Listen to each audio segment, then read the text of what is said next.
नमस्कार विद्यार्थी मित्रांनो, टॉपर करिअर अकॅडमी आपल्या यूट्यूब चॅनलवरती मी प्रशांत गायकवाड सर तुम्हा सर्वांचं मनपूर्वक स्वागत करत आहे। आज आपण बघणार आहे सगळ्यात मोठी न्यूज डबल फॉर्म वाल्यांसाठी की जे डबल फॉर्म कॅन्सल झालेले आहेत का नाही। ॲक्च्युअली तुमच्यासाठी ही गुड न्यूज आहे की बॅड न्यूज आहे। आता परवाच परिपत्रक पडलं की डबल फॉर्म वाल्यांचं नेमकं करायचंय काय। 2022 आणि 2023 म्हणजे सध्या चालू असलेली 17,000 पदांची पोलीस भरती आणि याचा जो जीआर पडलेला त्या जीआर मध्ये क्लिअर उल्लेख होता की एका घटकासाठी एकच फॉर्म भरता येणार आहे आणि तरी सुद्धा अति शहाणपणा करून एका घटकासाठी ज्यांनी 3-3, 4-4 फॉर्म भरलेले आहेत त्यांची निवड रद्द करण्यात येणार आहे का त्यांचा फॉर्म कॅन्सल करण्यात येणार आहे की त्यांना भरती प्रोसेस मधनं बाद करण्यात येणार आहे। याच्यावरचं हे लेक्चर आहे, व्यवस्थित लक्ष देऊन बघा।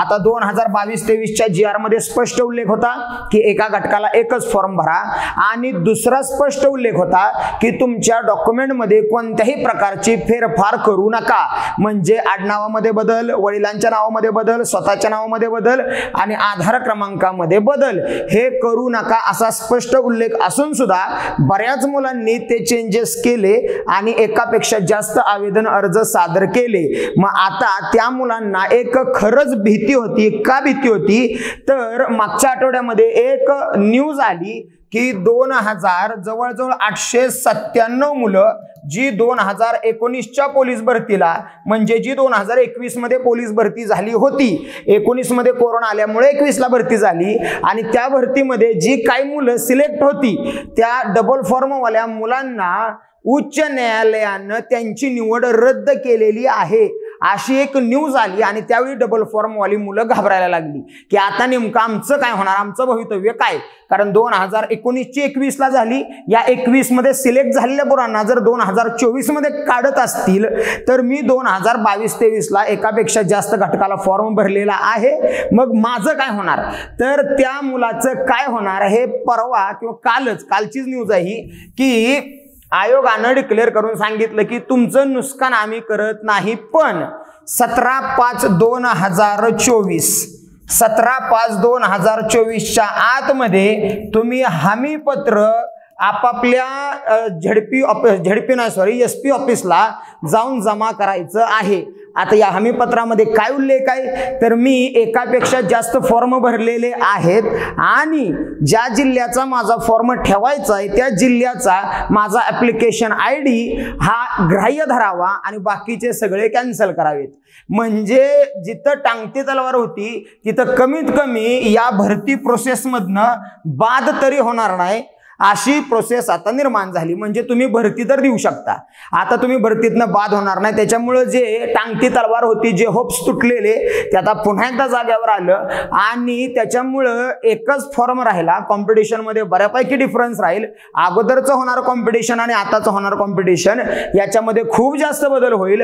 ग्राउंडचं जे मेरिट चढणार होतं, कारण एकच मुलगा दोन्ही जिल्ह्याला ग्राउंड मारतो आणि एकाच जिल्ह्याला पेपरला जातो, असा मुलगा एकाच जिल्ह्याला ग्राउंड मारणार आहे। त्याच्यामुळे ऑटोमॅटिक दुसऱ्या जिल्ह्याचं ग्राउंडचं मेरिट हे बऱ्यापैकी 2-3 मार्कानं रिव्हर्स राहील। मग हा पहिला बेनिफिट झाला। आणि डबल फॉर्म वाले मुलांना एक गोष्ट लक्षात ठेवा की आता डिमोटिवेट होऊ नका, कारण चूक माणूस हा चुकांचा पुतळा आहे जनरली म्हणलं जातं। झाली चूक चला असू द्या, प्रत्येक व्हिडिओवाला प्रत्येक युट्यूबवाला तुम्हाला शिव्याच घालतोय, पण आता ठीक आहे ना, झाला तर ते संपला विषय। तुम्हाला तुमच्या चांगल्या नशिबामुळं एक चान्स कमीत कमी मिळाला तरी की बाबा मला डबल फॉर्म होता, मी प्रोसेस मधनं बाद तर होणार नाही ना, बायोमेट्रिकला मी सापडणार तर नाही ना, मग या सगळ्याच्या भीती होत्या त्या तर तुमच्या गेल्या। म्हणजे काय झालं तर आता सरळ तुम्हाला मेसेज पडेल की बाबा तुझा डबल फॉर्म होता, तू इथं हजर हो आणि तू हमीपत्र लिहून दे। सरळ जायचंय, हमीपत्र लिहून द्यायचं किती तारखेपर्यंत 17/5। पण एक गोष्ट क्लिअर आहे की बाबा तुम्ही मेसेज जर आला तर पोहोचाच, पण चुकून तुमचे एकपेक्षा जास्त फॉर्म असतील आणि तुम्हाला मेसेज नाही आला की बाबा तू जायचंय आणि तुझ्या जसं की मी सातारचा आहे तर सातारच्या CP ऑफिसला जाऊन मला ते आवेदन अर्ज किंवा हमीपत्र लिहून द्यायचंय, तर मला मेसेजच नाही आला पण माझे एकापेक्षा जास्त फॉर्म होते तरी सुद्धा मी जाऊन तिथं चौकशी करणार आहे की माझे एकापेक्षा जास्त फॉर्म होते आणि मला मेसेज नाही आला तर मी हमीपत्र देणं गरजेचं आहे का, अशी तुम्ही चौकशी केली पाहिजे। आणि जर असेल तर 100% तुम्ही हमीपत्र दिलं पाहिजे, जेणेकरून तुमच्या मनात कसल्याही प्रकारची रुखरुख राहणार नाही ज्यावेळी तुम्ही ग्राउंडला जाणार आहात।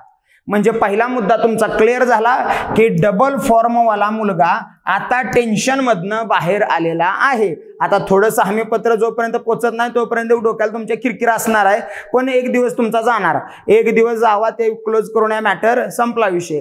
मग डबल फॉर्म असणाऱ्याने आता भिवू नका. एकाच जिल्ह्याला तुम्ही असणार आहे, फक्त ताकद वाढवा, सिलेक्शनचे चान्सेस वाढतील. हे झालं डबल फॉर्मवाल्यांचं. आता दुसरी मोठी न्यूज होती की 20 मे नंतर ग्राउंड होणार आहे. आता इथं क्लिअर आहे बघा, 20 मे नंतरच होणार आहे.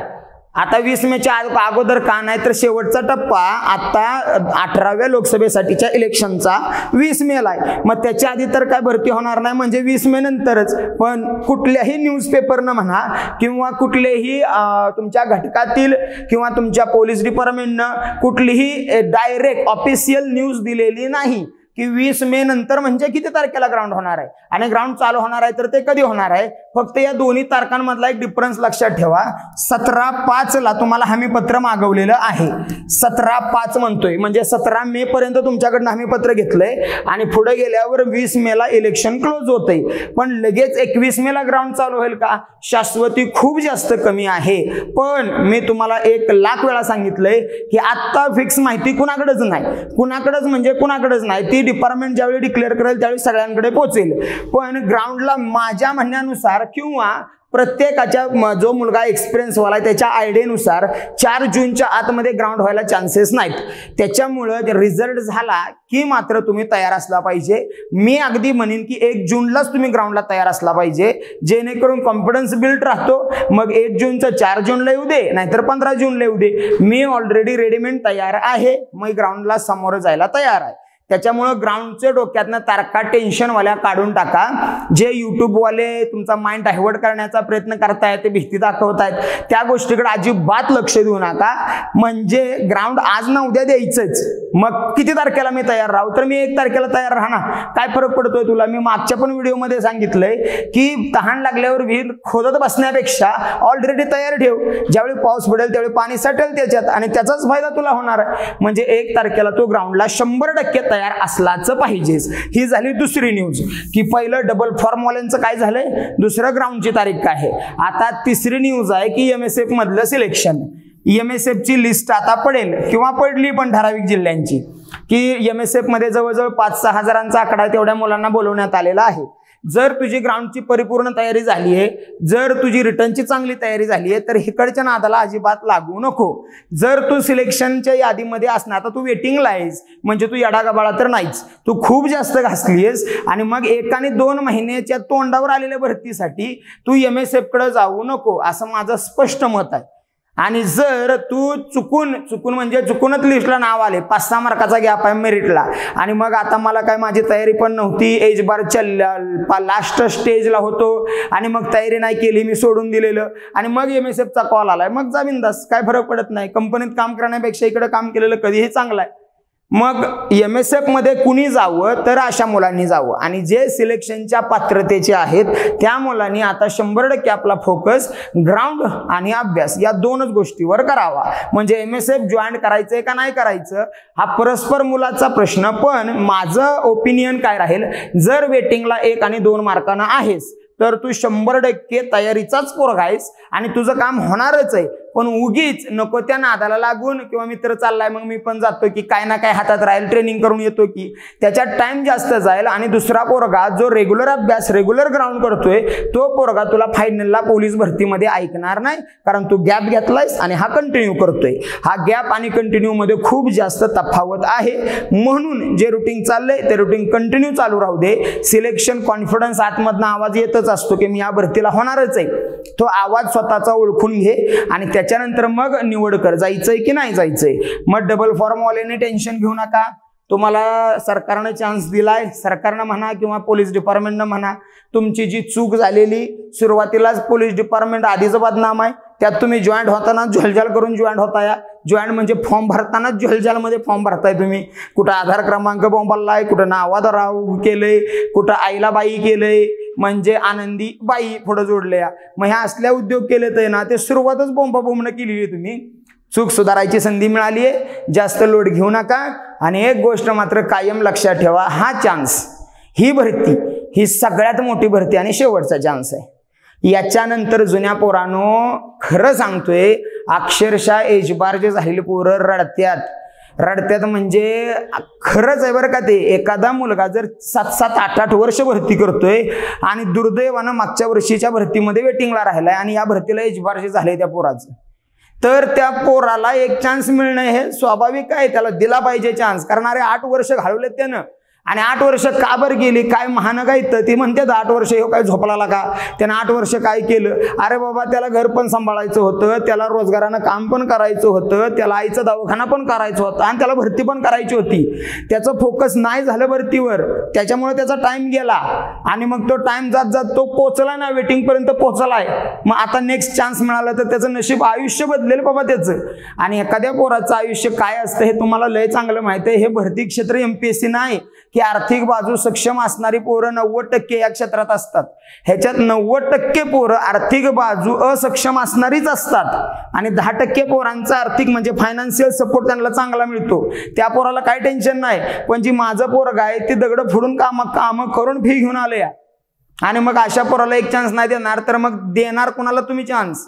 त्याच्यामुळे तो एक मुद्दा राहतोय की आणि ते न्यायालयामध्ये ते पेंडिंग आहे. त्याचा पण रिझल्ट काहीतरी 15-16 तारखेच्या आसपास लागणार आहे. त्याच्यामुळं एज जर वाढलं पोरांचं तर तुम्हाला अजून थोडा टाइम मिळेल आणि ते वाढावं याच मताचा मी, आणि ते वाढेल सुद्धा.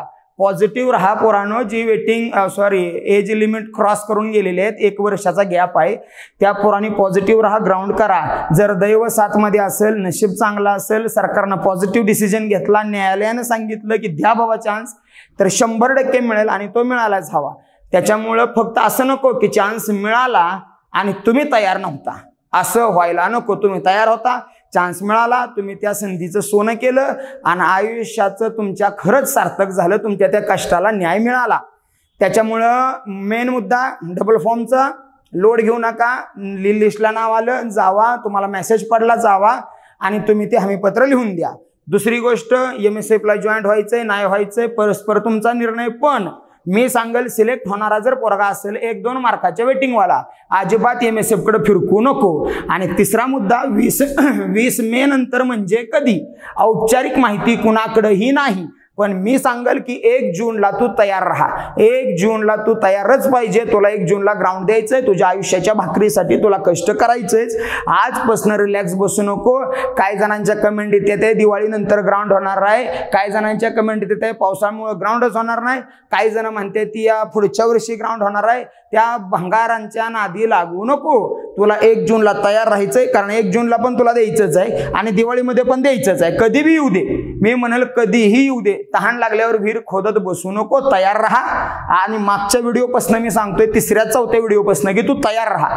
तू जर तयार असशील तर तुला कधीही फेस करायला लागू दे ना ती परिस्थिती, तू ती परिस्थिती ऑटोमॅटिक चांगल्या पद्धतीनं फेस करणार आहेस आणि तू सिलेक्ट होऊन जाणार आहे. मग ह्या कमेंटवाल्यांच्या नादाला काय लागण्यात मजा नाही अजिबात सुद्धा. त्याच्यामुळे व्यवस्थित लक्ष दे राजा. ग्राउंड चांगलं कर. परत संधी मिळत नाही. दुष्काळ पडतोय, आईबाप रानात येते, ती बी दुसऱ्याच्या. आपल्याला रान बी नाही की ज्याच्यात आपण जमिनीतनं काहीतरी उगवू, काहीतरी त्यात पेरू, त्यातनं काहीतरी मिळेल, अशी सुद्धा आपली परिस्थिती नाही.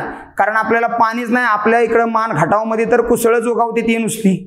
त्याच्यामुळे मी क्लिअर सांगतो की कष्ट कर. ही संधी तुला परत मिळणार नाही. आणि एज बार जेवल्या पोरांनो टेन्शन घेऊ नका. 100% तुमच्या बाजूने पॉझिटिव्ह निर्णयच येईल. फक्त तुम्ही तयार असला पाहिजे. ठीक आहे, मेहनत घ्या आणि सिलेक्ट होऊन निघून जावा. थँक्यू.